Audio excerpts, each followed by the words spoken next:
nagbabalik po ang unang hirit. Narito na mga balitang dapat niyong malaman sa ating top hirit.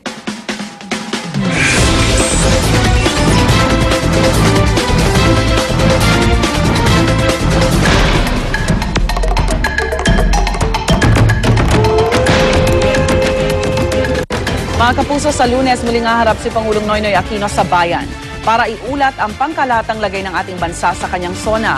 Pero ang malaking tanong ngayon, ano nga ba ang mga naisabatas sa mga hinihinging hakbang ng Pangulo sa kanyang mga nagdaang State of the Nation Address?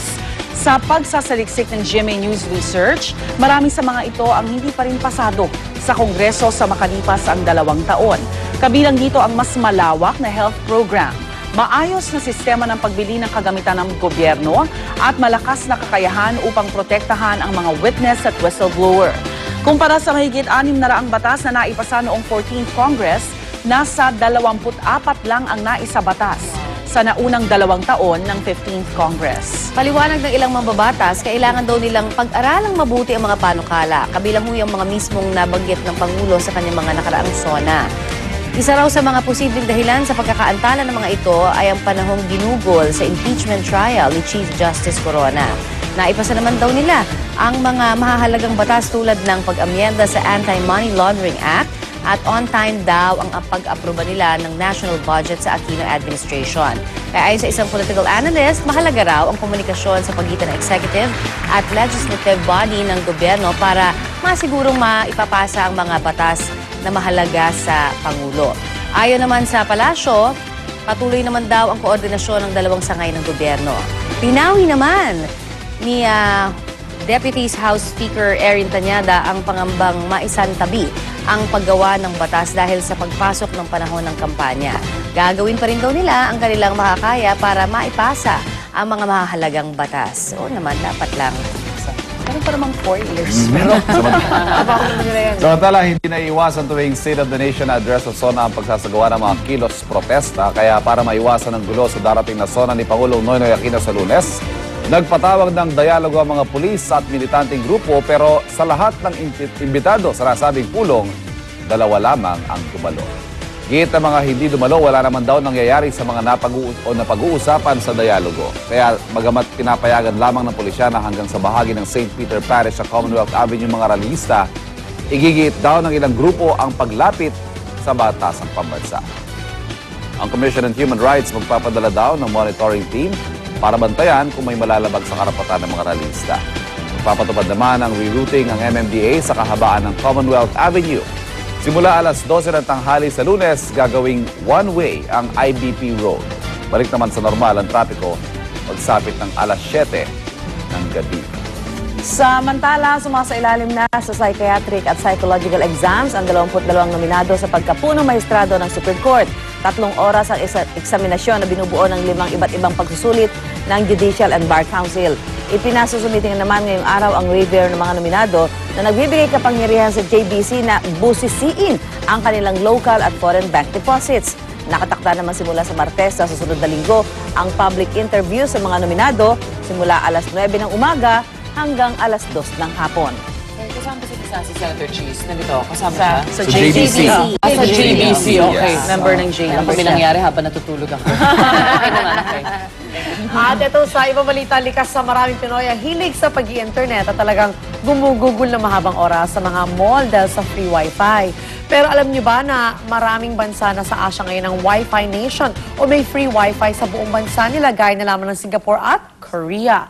Kaya naman dito sa Pilipinas, plano ng lokal na pamahalaan ng Makati nalagyan ng free wifi ang buong lungsod.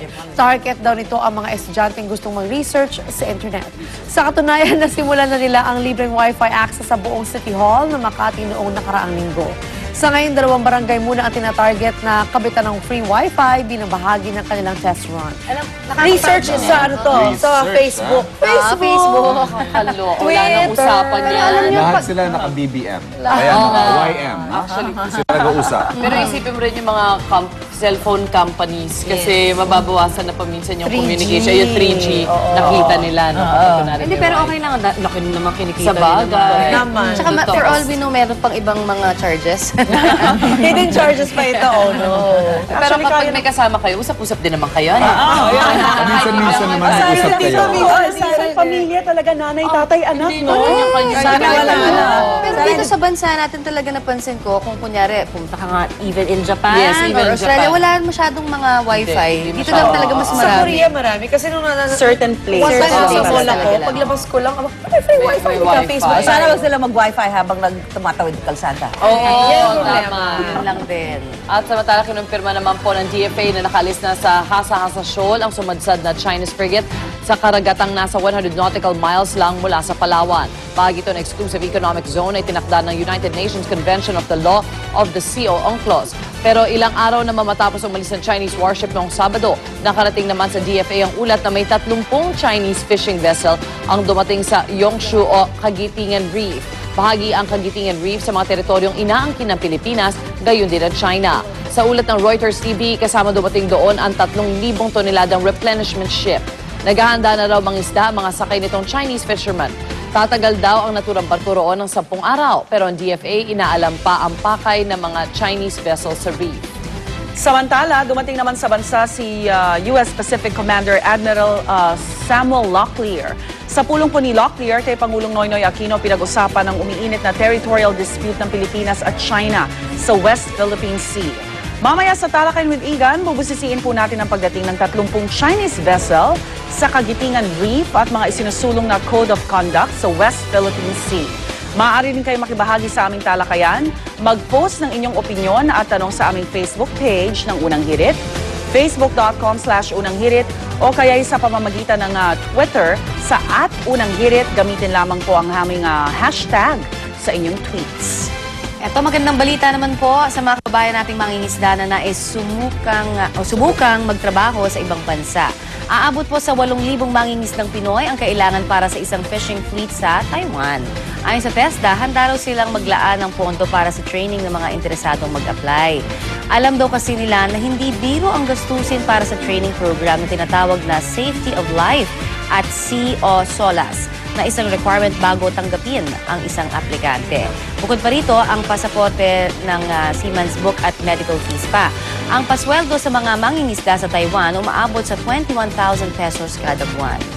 Wow. Laking bagay, no? Yung mangingisda ka talaga. Correct. Magkano lang kita nila?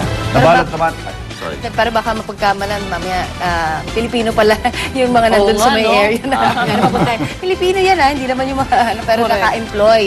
Diba? Sa Taiwan. Samantala, sa ibang balita pa rin, nabalot naman po ng pangamba ang publiko matapos madiskubre ang isang granada sa ibabaw ng Center Island sa Aurora Boulevard sa paanan ng LRT Line 2 sa Cubao kahapon. Pagdating ng Quezon City Police District Bomb Squad, agad kinordonan ang area at pinalayo ang mga tao.